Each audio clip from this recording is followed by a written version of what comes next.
بسم اللہ الرحمن الرحیم۔ السلام علیکم۔ آج جو کہانی میں آپ کے لیے لے کر آئی ہوں وہ بہت پرانی ہے، جب دنیا میں لوگ سوشل میڈیا نام کی کسی چیز سے واقف نہیں تھے۔ وہ مختلف ایپ سے کئی سالوں کی دوری پر پرسکون اور سادہ زندگی گزارتے۔ خوشی کے موقعوں پر گھر میں ناچنے کے لیے مخصوص لوگوں کو بلایا جاتا، جنہیں عام طور پر لوگ اچھی نظر سے نہیں دیکھتے تھے، مگر شادی بیاہ، بچے کی پیدائش جیسے خوشی کے موقعوں پر انہیں خوب اہمیت دی جاتی تھی، اور یہی مخصوص لوگ لوگوں کی توجہ کا مرکز بن کر انہیں انٹرٹین کرتے تھے۔ انہی لوگوں میں سے ایک سلمیٰ تھی۔ وہ اپنے زمانے کی مشہور مراسن تھی۔ یہ ان کا خاندانی پیشہ تھا، اور ماضی میں اس کے ماں باپ بھی اسی پیشے سے وابستہ رہ چکے تھے۔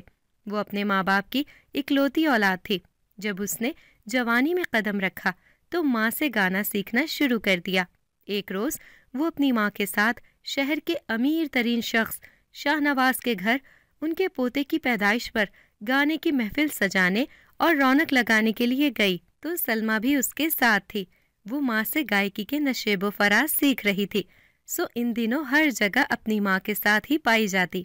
اس کی ماں جو ان علاقوں میں اپنی آواز کے جادو اور گداز لہجے کی وجہ سے کئی دلوں کی دھڑکن تھی، اس وقت اپنی آواز کا جادو بکھیر رہی تھی۔ سلمیٰ ماں کے چہرے پر نظریں جمائے سر کی دنیا میں کھوئی ہوئی تھی، جب ایک خوبرو نوجوان حسنین کی نظر سلمیٰ پر پڑی تھی، اور اسے دیکھ کر گویا اس کا دل دھڑکنا ہی بھول گیا تھا۔ کوئی چہرہ اتنا حسین بھی ہو سکتا ہے، اس نے دل ہی دل میں سوچا تھا، اور اس کے حسن سے اپنی نظروں کی پیاس بجھاتا رہا۔ سلمیٰ کے چہرے پر پھیلی معصومیت اور بھولا پن اس کے دل کا سکون لوٹنے کے لیے کافی تھا۔ وہ شاہ نواز کا چھوٹا بھائی تھا، اور گاؤں سے بھتیجے کی پیدائش پر شہر آیا تھا۔ رات کو سجا یہ رونق میلہ اسے بہت زیادہ لطف دے رہا تھا کہ رہی صحیح کسر اس پری چہرے نے پوری کر دی تھی۔ محفل ختم ہونے تک وہ اسی پر نظر جمائے بیٹھا رہا، اور وہ پریوش اس کی لگن سے بے خبر ماں سے گائیکی سیکھنے میں گم تھی۔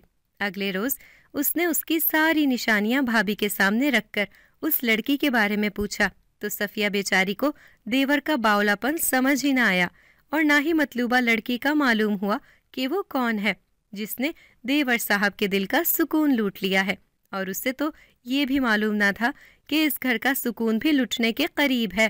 وہ تو بھلا ہو کام والی رضیہ کی بیٹی فریحہ، جو صفیہ کی خاص جاسوس تھی اور 100% درست خبریں اس تک پہنچاتی تھی۔ صفیہ کو اپنی اس خبری کی ہر خبر پر پورا اعتبار ہوتا تھا۔ فریحہ بھی چن چن کر پورے محلے کی خبریں لاتی۔ ہر خبر کے بعد صفیہ اس کی مٹھی گرم کرتی تھی۔ یہی اس کی بہترین سروس کی وجہ تھی۔ اس کی ماں بھی پیسوں کے لالچ میں ہی اسے نہیں روکتی تھی۔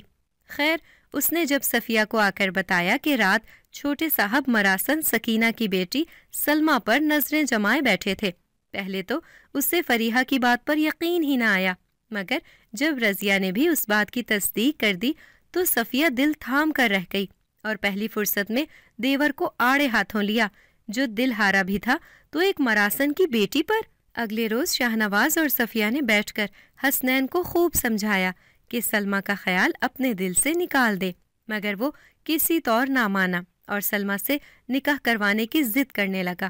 تنگ آ کر شاہ نواز کو سخت لہجہ اپنانا پڑا۔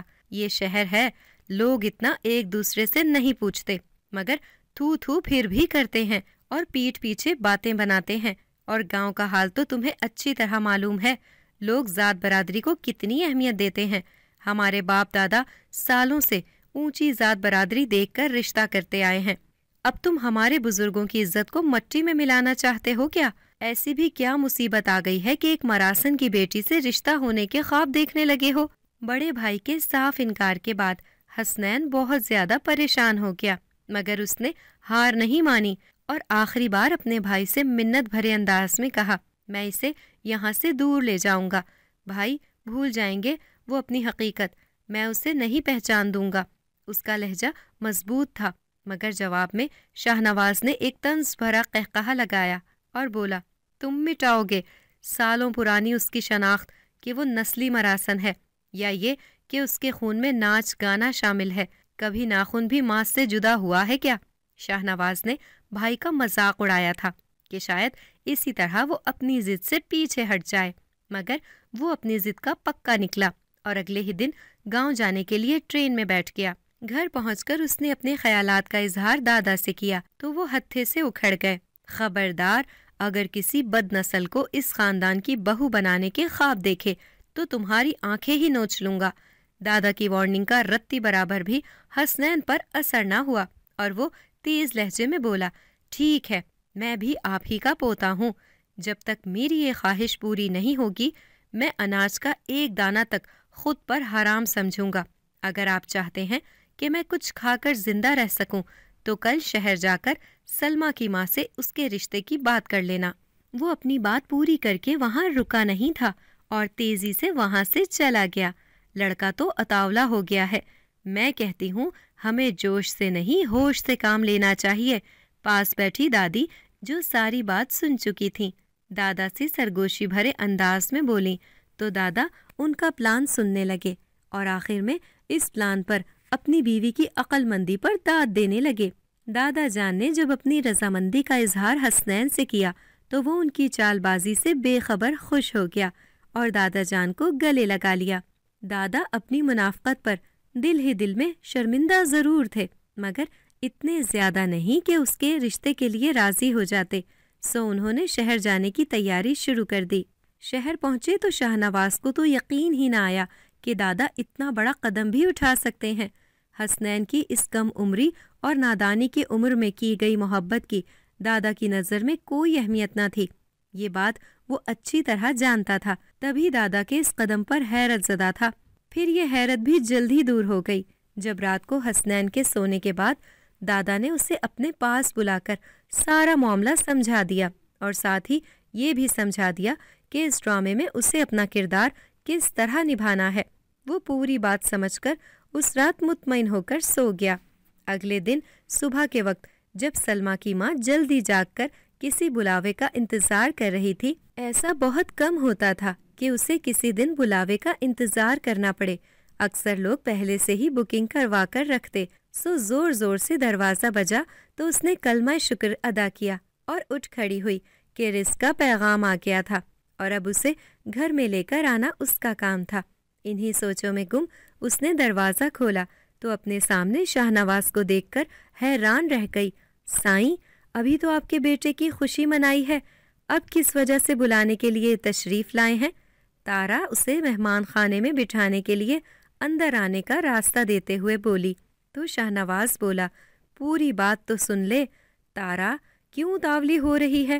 تارا کو تجسس ہوا اور بے دھیانی میں دروازہ کھلا چھوڑ کر شاہ نواز کو لیے اندر داخل ہوئی۔ بہت ضروری بات کرنے آیا ہوں تارا، میری بات غور سے سننا اور یاد رکھنا کہ زندگی میں ایسے موقع بار بار نہیں ملتے۔ زندگی قسمت بدلنے کا موقع بھی قسمت والوں کو ہی دیتی ہے اور بار بار نہیں دیتی۔ کیا پہیلیاں بجھوا رہے ہو شاہ صاحب؟ جو کہنا ہے صاف صاف کہو، تارا بے چینی سے بولی تو شاہ نواز بولنا شروع ہوا۔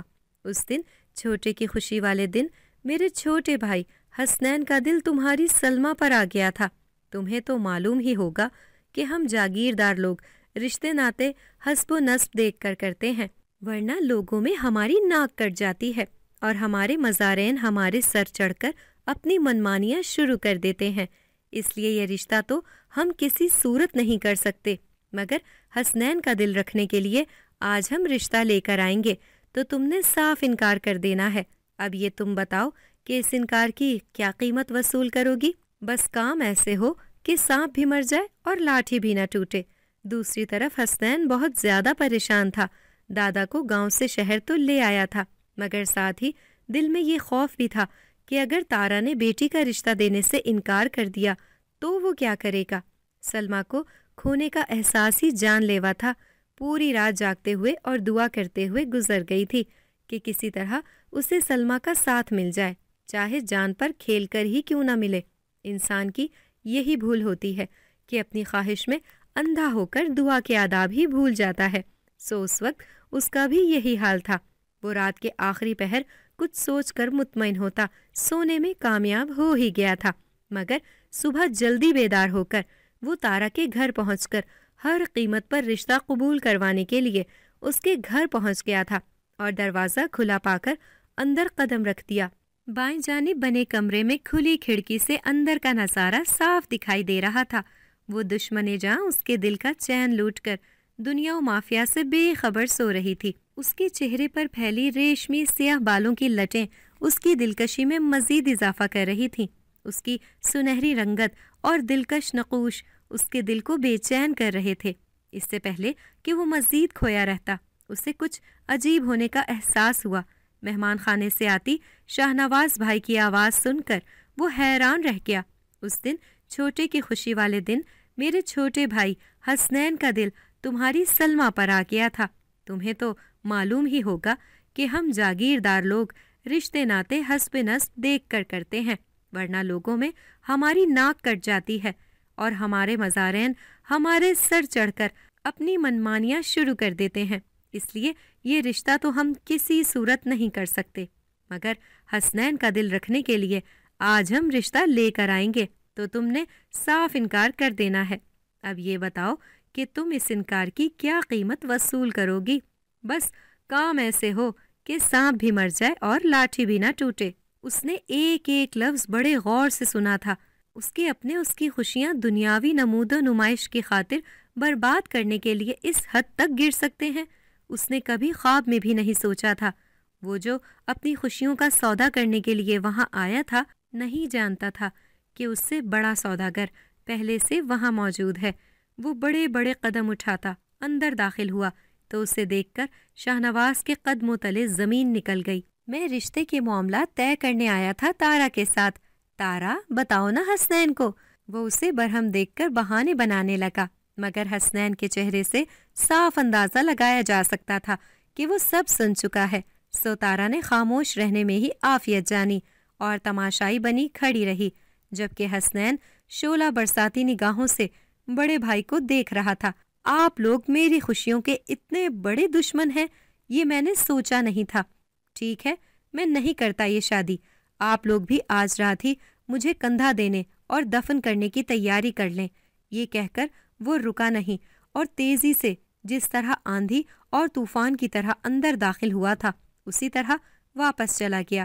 شاہنواز کو ایسی صورتحال کا بالکل اندازہ نہیں تھا، سو اٹھ کر بھائی کے پیچھے دوڑ پڑا، مگر وہ اس سے پہلے گھر پہنچ کر کمرے میں بند ہو چکا تھا۔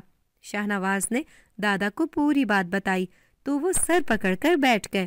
حسنین کے کمرے کا دروازہ خوب پیٹا گیا اور اپنی غلطی کا احساس ہونے پر دادا اور شاہنواز نے اعتراف بھی کیا، مگر شاید بہت دیر ہو چکی تھی۔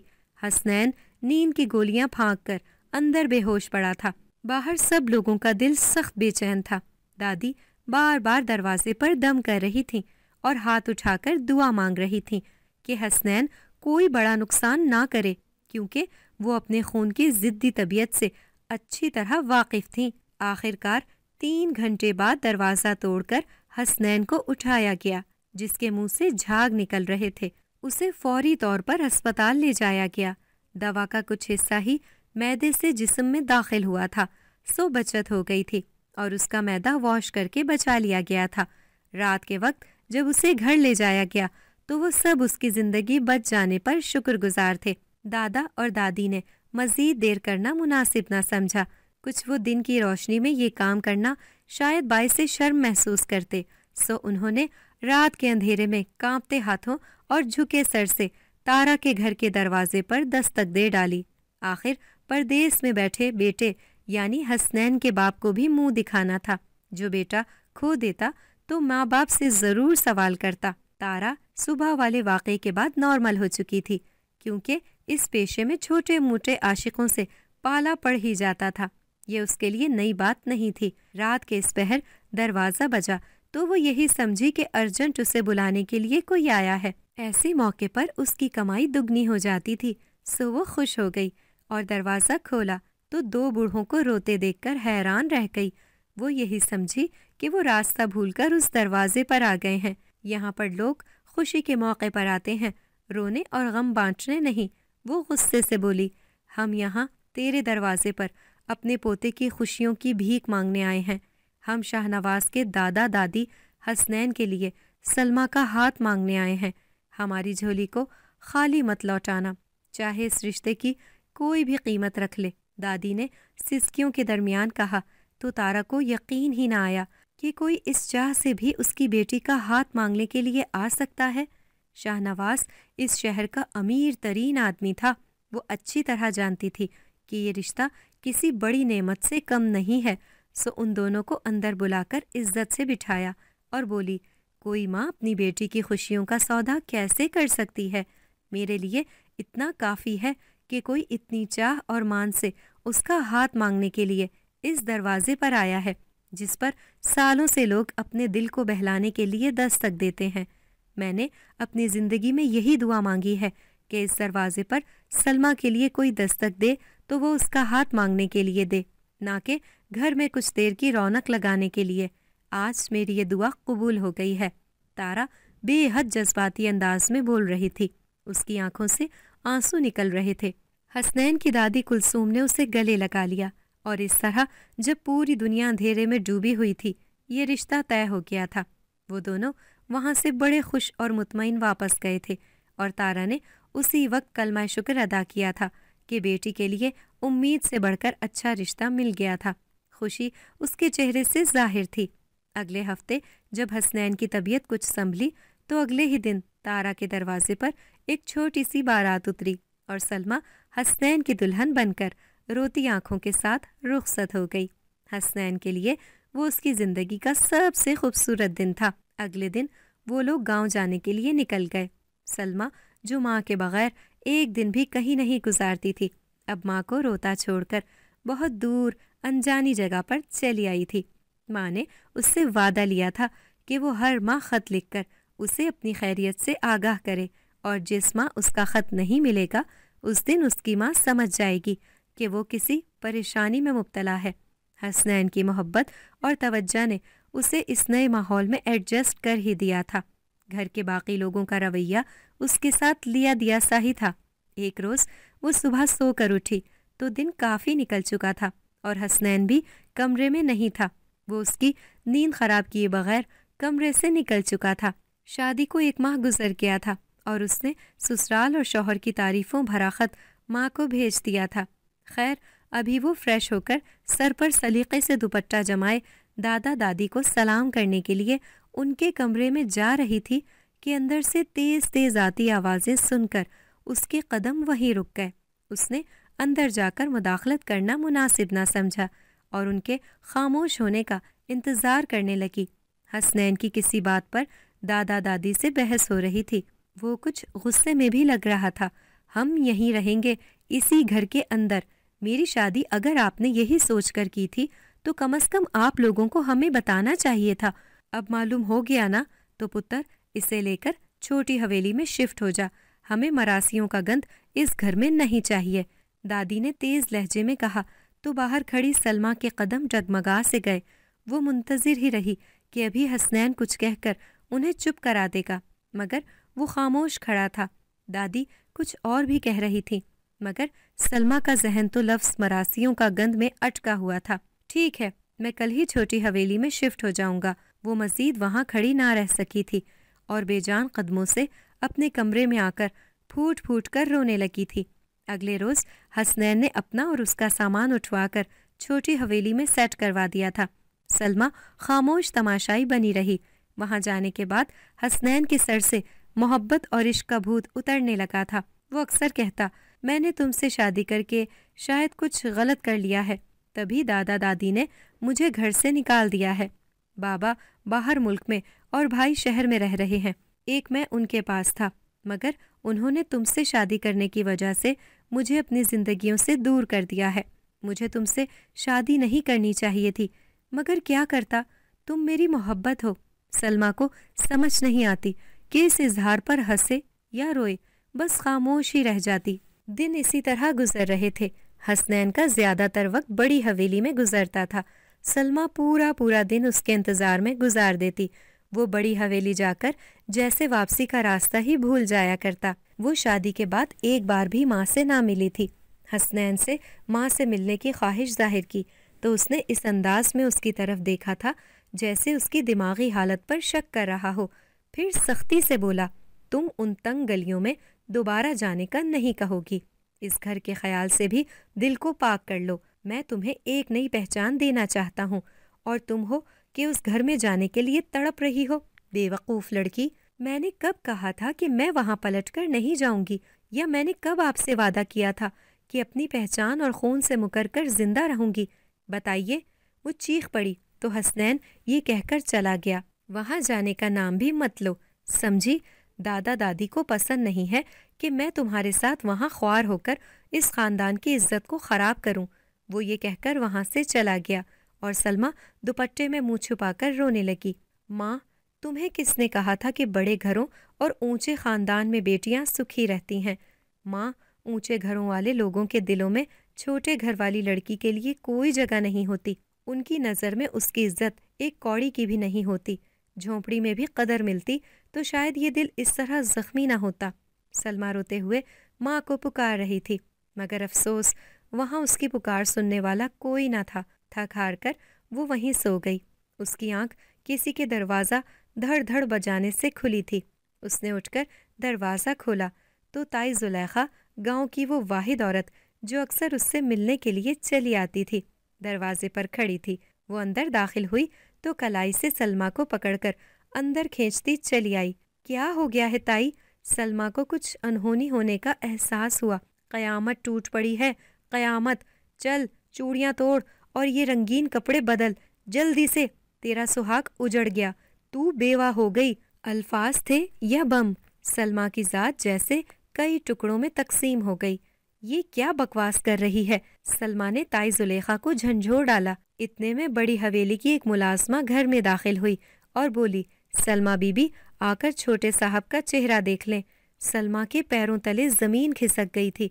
تائی زلیخا نے اسے سنبھالا اور بتایا، صبح بڑی سڑک پر بہت بڑے ٹرالر نے صاحب کی گاڑی کو کچل دیا، اسی وقت جان نکل گئی، زیادہ حالت خراب ہے، رکھا نہیں جا سکتا۔ سلمیٰ سفید چادر کا گھونگھٹ ڈالے بڑی حویلی میں پہنچی تو سینہ کو بھی کرتی دادی نے چیخ چیخ کر اسے منحوس، بد کردار اور نہ جانے کیا کچھ کہا۔ ایسے منحوس قدم ہے، کھا گئی شوہر کو۔ اکثر عورتوں کی زبان پر یہ بات تھی، مگر وہ ان سب سے بے خبر شوہر سے جدائی کے غم میں ڈوبی ہوئی تھی۔ ابھی کل ہی تو اس نے ماں کو خط میں اپنی زندگی کی ان خوشیوں کی داستان لکھی تھی جن کا اس کی زندگی سے کوئی واسطہ تھا ہی نہیں، اور یہ تو شاید وہ قیامت ہی تھی جسے وہ چھپا بھی نہیں سکتی تھی۔ حسنین کے سوئم والے دن دادی نے اسے اپنے پاس بلا کر بڑی حقارت سے کہا تھا، جس کی خوشی کے صدقے تجھے یہاں لایا گیا تھا وہ تو چلا گیا، بہتر ہے کہ تو بھی اب واپس چلی جا۔ ڈرائیور سے میں نے کہہ دیا ہے، وہ تجھے تیری ماں کے گھر چھوڑ دے گا۔ مگر حسنین کا ہونے والا بچہ، سلمیٰ نے ڈرتے ہوئے کہا تو دادی طنز بھرے انداز میں ہنسی اور بولی، بچے کی خوب کہی، مراسیوں کا بھلا کیا بھروسہ، تجھ سے کوئی تعلق نہیں تو اس ہونے والے سے کیا واسطہ ہمارا؟ جس طرح خالی ہاتھ آئی تھی اسی طرح لوٹ جا۔ دادی نے اسے ڈرائیور کے ساتھ واپس بھیج دیا۔ یوں اس کی شادی کا قصہ اپنے انجام کو پہنچ گیا تھا۔ تارا بیٹی کو یوں اجڑی حالت میں دیکھ کر بہت پریشان ہوئی۔ سلمیٰ بیمار رہنے لگی تھی اور ہر وقت حسنین کو یاد کر کے روتی رہتی۔ وہاں آنے کے 6 ماہ بعد اس کے گھر بچی کی پیدائش ہوئی تو اسے دیکھ کر سلمیٰ کو اپنے جینے کی وجہ سمجھ آنے لگی۔ وہ ننھی سی گڑیا اس کے لیے گویا جینے کا ایک پیغام تھی جسے اس نے بڑی محبت سے قبول کر لیا تھا۔ ایک روز وہ اسے گود میں بٹھائے اس کے ساتھ کھیل رہی تھی کہ تارا ایک مہمان کے ساتھ کمرے میں داخل ہوئی۔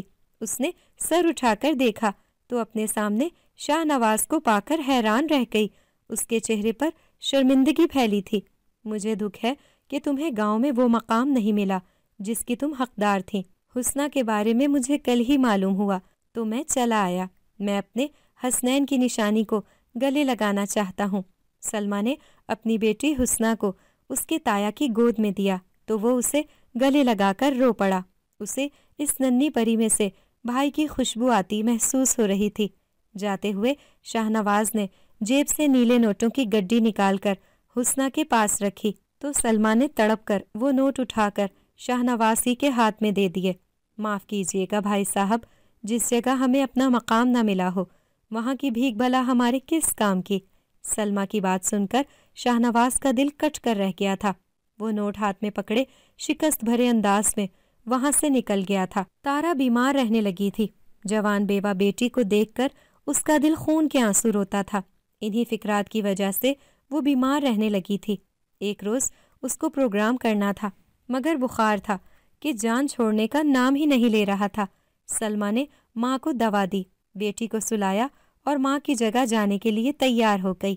اس نے تیار ہو کر ایک نظر آئینے میں اپنا حسین چہرہ دیکھا تو وہاں سوگواریت اور زمانے کا ایک کڑا سچ آیا تھا کہ انسان اپنی تقدیر اپنے ہاتھوں سے بدل سکتا ہے۔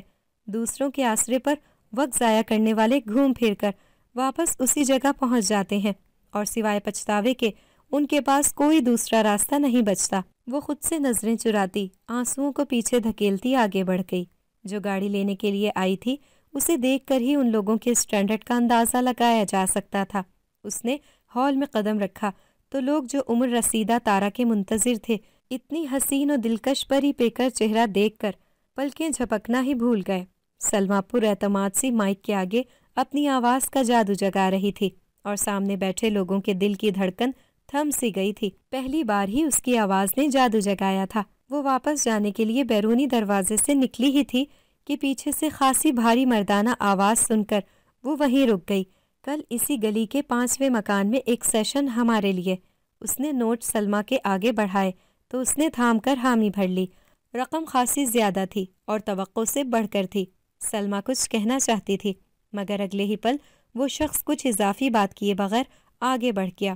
سلمیٰ کو حیرت کا شدید جھٹکا لگا تھا۔ وہ آدمی کچھ عجیب سا تھا، روکھا سا انداز اور بے پناہ پرکشش چہرہ۔ کسی مرد کو اتنا پرکشش اس نے پہلی بار دیکھا تھا۔ پھر وہ یہ سوچ کر آگے بڑھ گئی کہ دنیا تو ہے ہی ایک عجائب خانہ۔ اگلے روز وہ مطلوبہ وقت پر کام پر جانے کے لیے تیار تھی۔ تارا نے بیٹی کو دکھ سے دیکھا تو سلمیٰ ماں کو دیکھ کر مسکرا دی۔ ماں، تیری جگہ اب میں کام کروں گی، تیرے اب آرام کے دن ہیں، ساری عمر کام ہی کیا ہے۔ تارا نے آگے بڑھ کر بیٹی کی پیشانی چوم لی اور کہا، بس یہ تاریخی لفظ کبھی حسنہ کی زبان پر نہ آئے۔ میں تو ماضی کا کچھ بھی نہ بدل سکی۔ سالوں پہلے ماں کو میں نے یہی الفاظ کہے تھے جو آج تو مجھے واپس لوٹا رہی ہے۔ سلمیٰ نے ماں کے آنسوں صاف کیے اور بولی، زندگی بلکہ زندگیاں بدلنے کے لیے بھی تو حوصلے چاہیے ہوتے ہیں جو اتنی آسانی سے کہاں ملتے ہیں، کبھی کبھی تو صدیاں بیت جاتی ہیں۔ سلمیٰ کہہ کر بیگ اٹھا کر الوداعی ہاتھ ہلا کر گھر سے نکل گئی اور پیچھے تارا اس کی بات کا مطلب کھوجتی ساکت رہ گئی۔ حسنہ کے رونے کی آواز سنائی دی تو وہ جیسے ہوش میں آئی اور آگے بڑھ گئی۔ وہ اسی جگہ پر پہنچی جہاں اسے بلایا گیا تھا۔ یہ خاصا ویران سا علاقہ تھا۔ وہ تھوڑی خوفزدہ سی آگے بڑھ رہی تھی۔ اس کے سنہری بال ہوا سے اڑ کر اس کو مزید خوبصورت بنا رہے تھے۔ جامنی اور سرخ رنگ کے کنٹراسٹ میں اس کا حسن مزید نکھر گیا تھا۔ وہ 5ویں گھر کے سامنے رکی تو وہ اتنا حسین سجا ہوا تھا کہ سلمیٰ نے اتنا حسین گھر اپنی زندگی میں پہلی بار دیکھا تھا۔ اسے بہت خوشگوار احساس ہوا اور وہ اندر قدم بڑھا گئی۔ اندر کھپ اندھیرا تھا۔ جو روشنیاں باہر دکھائی دی تھیں وہ تو کہیں غائب ہی ہو گئی تھی۔ وہ ڈر کے مارے رونے والی ہو گئی۔ کوئی ہے؟ اس نے ہمت کی اور زور سے چلائی تو پورا ہال جگمگا اٹھا اور ساتھ ہی تالیوں سے گونجنے لگا۔ اس نے حیران ہو کر ادھر ادھر دیکھا تو پورے ہال میں جنات کو موجود پایا۔ وہ سب تالیاں بجا رہے تھے۔ یہ ان کے استقبال کا انوکھا انداز تھا جس نے سلمیٰ کی جان ہی نکال دی تھی۔ آگے کا سب اتنا حسین تھا کہ سلمیٰ نے کبھی اتنا پرلطف ہو کر گانا گانے کا سوچا بھی نہیں تھا۔ وہ جیسے نشے میں تھی، آنکھیں بند کیے وہ گا رہی تھی، اپنے الفاظ میں ڈوب کر گاتی۔ وہ ایسا محسوس کر رہی تھی گویا وہ ہواؤں میں محو رقص ہو۔ اس کے چہرے پر بہت دل فریب مسکراہٹ پھیل گئی تھی جو اس کے حسن کو چار چاند لگا رہی تھی۔ سامنے بیٹھے جنات اس کی آواز کے جادو میں کھوئے ہوئے تھے۔ رات گئے تک یہ محفل سجی رہی۔ بہت دیر بعد کسی نے اس کا ہاتھ تھام لیا تھا اور اسے لے کر چلتا ہوا وہ جن نہایت قیمتی گاڑی تک لے آیا تھا۔ وہ ابھی تک خواب کی سی حالت میں تھی، ذہن کچھ سوچنے کی حالت میں تھا اور نہ ہی پوچھنے کی، سو سب کچھ غیر ارادی طور پر ہو رہا تھا۔ وہ چپ چاپ گاڑی میں بیٹھ گئی تو اسی بے حد پرکشش شخص نے ڈرائیونگ سیٹ سنبھال لی اور گاڑی ہواؤں سے باتیں کرنے لگی۔ کیسا محسوس ہوا؟ اس خاموشی کو اسی پرکشش جن نے توڑا تو سلمیٰ مسکرا کر بولی، میں کل پھر آؤں گی۔ عام حالات میں وہ شاید کبھی ایسے نہ بولتی، مگر اس وقت وہ خود پر سے اختیار کھو بیٹھی تھی۔ ضرور، ہم انتظار کریں گے، جن نے بھاری آواز میں کہا اور مسکرا دیا۔ صبح کو اس کی آنکھ بہت دیر سے کھلی تھی۔ تارا حسنہ کو سنبھال رہی تھی اور اس نے سلمیٰ کو جگانا مناسب نہیں سمجھا تھا۔ بہت دیر کر دی تھی رات تم نے؟ تارا نے عام سے انداز میں پوچھا تو سارا واقعہ اس کی نگاہوں میں گھوم گیا۔ اس کے ہونٹوں پر خوبصورت مسکراہٹ پھیل گئی۔ ہاں اماں، دیر ہو گئی تھی مگر آج بھی جانا ہے، وہ خوش ہو کر بولی تو تارا نے اس کے خوش ہونے پر زیادہ غور نہیں کیا۔ ناشتہ رکھ دیا ہے، کر لینا، وہ کہہ کر نواسی کے لیے فیڈر بنانے چل دی۔ رات کو سلمیٰ نے اپنی تیاری پر خاصا وقت لگا دیا تھا۔ وہ آئینے کے سامنے سے ہٹنے کا نام ہی نہیں لے رہی تھی۔ تنگ آ کر تارا کو ٹوکنا پڑا، جلدی کر لے سلمیٰ، گاڑی کب سے آئی کھڑی ہے۔ وہ جلدی سے پرس اٹھا کر چل دی۔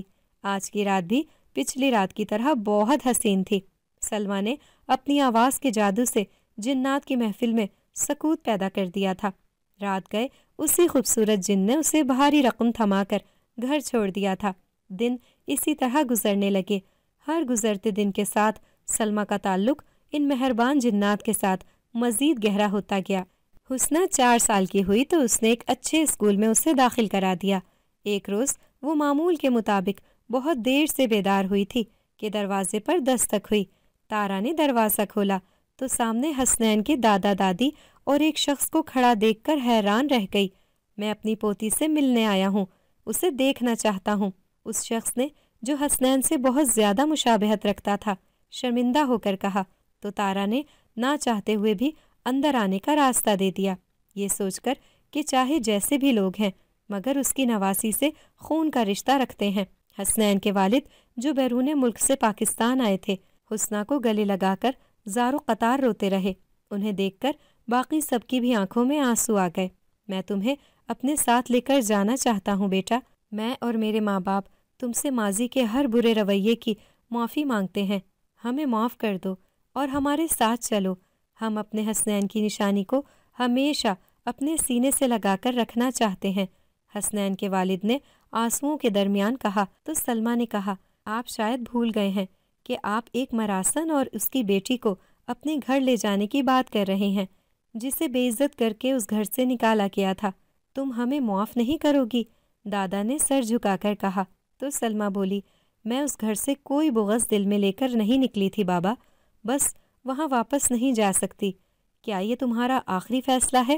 دادی نے امید بھری نظروں سے اس کی طرف دیکھا تو سلمیٰ مضبوط لہجے میں بولی، جی بالکل، اور میں اپنا فیصلہ بالکل نہیں بدلوں گی۔ وہ تینوں حسنہ کو تحائف دے کر اور بہت سا پیار کر کے مایوس واپس چلے گئے۔ سلمیٰ نے اپنا دل پتھر کا کر لیا تھا، ان پر ذرا بھی رحم نہیں کھایا، جس طرح کچھ سال پہلے اس پر رحم نہیں کیا گیا تھا۔ کچھ وقت مزید اسی طرح گزر گیا۔ سلمیٰ روز ہی جنات کی محفل میں اپنی آواز کا جادو جگاتی تھی اور اس کے بدلے بھاری قیمت وصول کرتی تھی۔ ایک روز رات گئے تک کام کرنے کے بعد شہریار اپنی گاڑی میں اپنے آفس سے نکل کر واپس گھر جا رہا تھا جب اس نے سخت سردی اور ٹھنڈی ہواؤں میں ایک عورت کو سڑک کے دوسری پار لہراتے ہوئے گانا گاتے دیکھا۔ وہ یہی سمجھا کہ وہ کوئی پاگل اپنے گھر سے بھٹکی ہوئی عورت ہے۔ پہلے تو اس نے نظر انداز کر کے وہاں سے گزرنا چاہا، مگر اس کے دل نے یہ گوارا نہیں کیا کہ ایک انسان کو اس طرح ٹھنڈ اور اندھیرے میں چھوڑ کر وہاں سے گزر جائے۔ اسے اس عورت کو سمجھانے کی کوشش ضرور کرنی چاہیے۔ یہی سوچ کر وہ گاڑی سے اترا اور چاند کی روشنی میں جیسے ہی اس کے قریب پہنچا، اسے دیکھ کر شدید حیرت ہوئی کہ وہ کوئی اور نہیں سلمیٰ تھی، اور اس وقت باریک کپڑوں میں نہ تو اتنی ٹھنڈ اس پر کوئی اثر دکھا رہی تھی اور نہ ہی اسے اندھیرے سے خوف محسوس ہو رہا تھا۔ سلمیٰ، تم یہاں اس وقت کیا کر رہی ہو؟ کیا حسنین کی موت نے تمہیں پاگل کر دیا ہے جو تم رات کے اس پہر اندھیرے میں ادھر چلی آئی ہو؟ تمہاری آواز ہوا کے دوش پر دور دور تک کا سفر کر رہی تھی۔ تمہاری آواز پر کوئی جن عاشق ہو گیا تو شاید حسنہ اپنی ماں کو کھو دے۔ سلمیٰ ہوش میں آ گئی تھی، اب حیران اور شرمندہ سی کھڑی اس خالی ویران جگہ اور اپنے سامنے شاہ نواز کو دیکھ رہی تھی۔ شاہنواز نے اپنا کوٹ اتار کر اس کے کندھے پر ڈالا اور اس کا ہاتھ پکڑ کر اپنی گاڑی تک لے آیا۔ وہ چپ چاپ اس کے ساتھ چل پڑی۔ اس نے اسے اس کے گھر کے سامنے اس ہدایت کے ساتھ اتار دیا کہ آئندہ وہ ایسی بے وقوفی نہ کرے، اسے کوئی نقصان بھی پہنچ سکتا ہے۔ اگلے روز دن چڑھے، وہ اٹھنے کا نام ہی نہیں لے رہی تھی۔ تارا نے 2 بار کمرے میں جھانک کر دیکھ لیا مگر وہ بے خبر سوئی ہوئی تھی۔ تیسری بار تنگ آ کر اس نے اسے جگا ہی دیا۔ اس نے اس کی پیشانی چھوئی تو وہ بخار میں جل رہی تھی۔ تارا پریشان ہو گئی اور اس کے سر پر پٹیاں رکھنے لگی مگر بخار تھا کہ اترنے کا نام ہی نہیں لے رہا تھا۔ وہ اسے لے کر مختلف ڈاکٹروں کے پاس گئی مگر بخار نے اترنے کا نام ہی نہیں لیا۔ آخر کار تارا نے شاہنواز کی مدد سے شہر کے جانے مانے پیر صاحب سے رابطہ کیا تو ان پر یہ انکشاف ہوا کہ سلمیٰ پر جنات عاشق ہیں اور وہ بہت جلد اسے اپنے ساتھ لے کر جانا چاہتے ہیں۔ بروقت علاج نہ ہوا تو سلمیٰ انہیں ہمیشہ کے لیے چھوڑ کر جا سکتی ہے۔ تارا تو یہ سب سن کر دل تھام کر رہ گئی اور پیر صاحب کی دی ہوئی ہدایت کے مطابق اس کا خیال رکھنے لگی۔ شاہنواز بھی باقاعدگی سے ان کے گھر چکر لگاتا تھا اور سلمیٰ کا حال احوال معلوم کرتا تھا۔ اس کا پورا علاج خیریت سے گزر گیا تھا۔ آخری چند دن رہ گئے تھے اور تارا کے لیے اسے سنبھالنا مشکل ہو گیا تھا۔ شاہنواز نے ان کے لیے ایک ملازمہ کا بندوبست بھی کر دیا تھا جو تارا کی کام کروانے میں مدد کرتی تھی۔ آخری تعویذ اسے چاند کی 14ویں رات کو دینا تھا۔ سلمیٰ دن سے ہی دروازہ اندر سے کنڈی لگا کر کمرے میں بند تھی۔ تارا نے کئی بار دروازہ بجایا مگر اس نے نہیں کھولا۔ اس نے کئی بہانے بھی بنائے مگر وہ ڈھیٹ بنی کمرے میں ہی بند رہی۔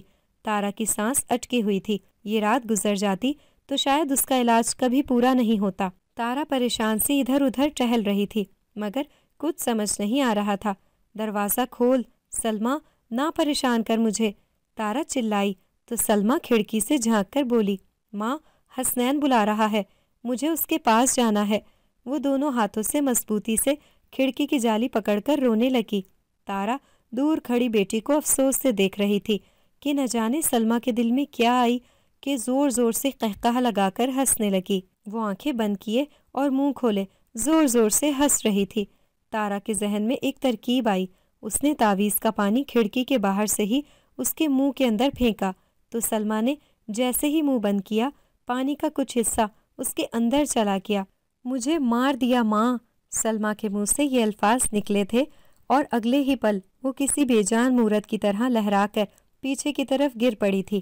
پیر صاحب نے اس رات سلمیٰ کو کھلے آسمان کے نیچے لے آنے سے منع کیا تھا، سو تارا نے دکھی دل کے ساتھ دروازہ باہر سے کنڈی لگا کر خود دوسرے کمرے میں حسنہ کے ساتھ آ کر لیٹ گئی تھی۔ وہ پوری رات اس کے لیے قیامت کی رات تھی۔ اس کے بوڑھے جھریوں بھرے چہرے پر سالوں کی تھکن تھی اور آنسو ایک اذیت بھری داستان لکھ رہے تھے۔ اسے ایسا محسوس ہو رہا تھا کہ اس نے سلمیٰ کے ساتھ آج سب کچھ کھو دیا ہے۔ جس بیٹی کے لیے جی رہی تھی اس سے جدائی کا خیال ہی اس کی جان نکال رہا تھا۔ اس نے دکھ سے سامنے لیٹی حسنہ کو دیکھا جو معصوم اپنی یتیمی سے تو بے خبر تھی ہی، اب شاید ماں سے بھی محروم ہونے والی تھی۔ دن بھر کی تھکی ہاری تارا دوپٹے میں منہ چھپا کر روتی ہوئی نہ جانے کب نیند کی وادی میں اتر گئی۔ صبح کو اس کی آنکھ ٹھک ٹھک کی آواز سے کھلی تھی۔ وہ ہڑبڑا کر اٹھی اور کمرے سے باہر نکلی۔ وہ اس وقت بیٹی کو دیکھنا چاہتی تھی۔ سلمیٰ اپنے کمرے کا دروازہ بجا رہی تھی۔ اماں، دروازے کی کنڈی کیوں لگائی ہوئی ہے؟ حد کرتی ہیں آپ۔ آج حسنہ کے اسکول میں میٹنگ میں جانا تھا مجھے، وہ بالکل نارمل انداز میں کہہ رہی تھی۔ تارا پہلے تو حیران ہوئی پھر خوش ہو گئی۔ چلی جانا، پہلے ناشتہ تو کر لو، تارا بولی تو سلمیٰ بڑے روٹھے ہوئے انداز میں بولی، ناشتہ ہی کروں گی، میٹنگ کا وقت ویسے بھی گزر گیا ہے۔ پھر اسے کچھ یاد آیا تو بولی، رات میرا بستر بھی ٹھیک نہیں کیا تم نے، اتنی بے آرام سی اٹھی ہوں، سر بھاری ہو رہا ہے۔ او ہو، آج ضرور نرم والا گدا پیٹی سے نکال کر تیرا بستر کر دوں گی میں، تو ابھی ناشتہ کر کے گولی کھا اور سو جا، تارا نے پیار سے کہا تو سلمیٰ نے تابے دار بچوں کی طرح سر ہلا دیا اور پھر ناشتہ کرنے لگی۔ سلمیٰ اس رات کے بعد بھول ہی گئی تھی کہ جنات سے بھی اس کا اتنا گہرا تعلق رہ چکا ہے۔ وہ اداس اور کھوئی ہوئی رہتی تھی۔ ایک روز تارا کھانا بنا رہی تھی جب سلمیٰ اس کے پاس آئی اور بولی، اماں ہم دوسرے گھر میں شفٹ ہو رہے ہیں۔ تارا نے سوالیہ نظروں سے اسے دیکھا تو وہ بولی، میں نے بھائی شاہنواز سے کہہ رکھا تھا کہ کوئی گھر ہمارے لیے دیکھ لے۔ کل جب تم حسنہ کو اسکول لے کر گئی ہوئی تھی تو وہ آ کر بول گئے تھے کہ انہیں ہمارے لیے نیا گھر مل گیا ہے۔ سلمیٰ نے ماں کو تفصیل سے بتایا تو وہ بولی، اس کی کیا ضرورت ہے سلمیٰ، ماں نئے گھر میں نئی زندگی شروع کریں گے جس میں کم از کم مراسن والی ہماری پہچان حسنہ کی زندگی میں شامل نہیں ہوگی۔ ٹھیک کہتی ہے۔ تارا بیٹی کے فیصلے پر راضی ہو گئی تھی۔ پھر سلمیٰ نے نئے گھر میں ایک نئی پہچان کے ساتھ قدم رکھا۔ اسے یہ پہچان چھن جانے کا ڈر نہیں تھا کیونکہ اس نے کسی اور سے کوئی امید لگائے بغیر خدا کے بعد اپنی ذات پر انحصار کیا تھا۔ ایک چھوٹی سی مٹھائی کی دکان جو اس نے اپنے ہاتھ سے بنی مٹھائی سے شروع کی تھی، خلوص نیت اور محنت شامل ہوئی تو ترقی کرتے ہوئے شہر کا سب سے بڑا سویٹ اسٹور بن گیا، جہاں معیار اور لذت سے متاثر ہو کر دور دراز سے لوگ خریداری کرنے کے لیے آتے تھے۔ وقت اپنا سفر طے کرتا رہا۔ حسنہ اسکول سے کالج اور کالج سے وکالت کی تعلیم حاصل کرنے کے لیے ہاسٹل چلی گئی۔ تارا گھر کی دیکھ بھال کرتی اور سلمیٰ اپنے ڈھیر سارے ملازمین کے ساتھ کاروبار سنبھالتی۔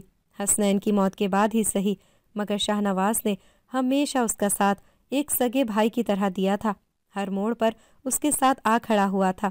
آج ان کی کوٹھی کو دلہن کی طرح سجایا جا رہا تھا۔ سلمیٰ ادھر سے ادھر اڑتی پھر رہی تھی۔ تارا کے تو کام ہی ختم نہیں ہو رہے تھے۔ مہمانوں کے آنے سے پہلے وہ ہر کام سے فارغ ہو کر بیٹھ جانا چاہتی تھی، مگر حسنہ کے کمرے کی سجاوٹ سلمیٰ کی ہدایت تھی کہ ملازموں کے سر پر کھڑے ہو کر کروائی جائے، کہیں کوئی کسی کام میں ڈنڈی نہ مارے۔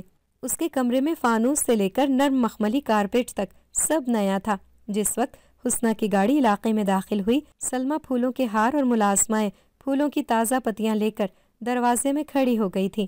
یہ استقبال حسنہ کے وکیل بن کر پہلی بار گھر آنے کی خوشی میں تھا۔ دیکھنے والی ہر نظر اس کی خوش قسمتی پر رشک کر رہی تھی، کیونکہ دنیا میں کامیاب تو بہت سے لوگ ہوتے ہیں، مگر ہر ایک کو اپنی کامیابی کے ایسے قدردان نہیں ملتے۔ حسنہ کا پھولوں سے استقبال ہوا تو وہ ماں کی ایسی محبت پر اس کے گلے لگ کر رو دی۔ آج میں نے تجھے ایک نئی پہچان دی ہے حسنہ، میری زندگی کا اولین مقصد پورا ہو گیا۔ سلمیٰ نے بیٹی کو گلے لگا کر اس کے کان میں سرگوشی کی۔ کچھ دیر بعد حسنہ کے دادا، تایا اور تائی نے وہاں قدم رکھا تو سلمیٰ نے کھڑے ہو کر ان کا استقبال کیا اور حسنہ آگے بڑھ کر ان کے گلے لگی، جن سے ملنے سے کبھی سلمیٰ نے اسے منع نہیں کیا تھا، اور وہ دور رہ کر بھی ہمیشہ اپنے خاندان کے قریب رہی تھی۔ وہ لوگ سلمیٰ کی شان و شوکت اور اس کا خوبصورت جگمگ کرتا گھر دیکھ کر سوچ رہے تھے کہ حسنین نے ایک جوہری کی مانند اس ہیرے کو سالوں پہلے جانچ لیا تھا، جسے پہچاننے میں انہیں کئی سال لگ گئے تھے، اور سلمیٰ نے اپنی کارکردگی سے یہ بات ثابت کر دی کہ انسان دنیا میں آزاد ہے، وہ جو چاہے اپنی محنت کے بل پر سمیٹ کر اپنی مرضی کے مطابق زندگی گزار سکتا ہے۔ اگر آپ کو ہماری آج کی کہانی پسند آئی ہے تو اسے لائک کریں، شیئر کریں اور چینل کو سبسکرائب کرنا مت بھولیے گا تاکہ آپ کو ہر نئی آنے والی ویڈیو کا نوٹیفیکیشن بر وقت ملتا رہے۔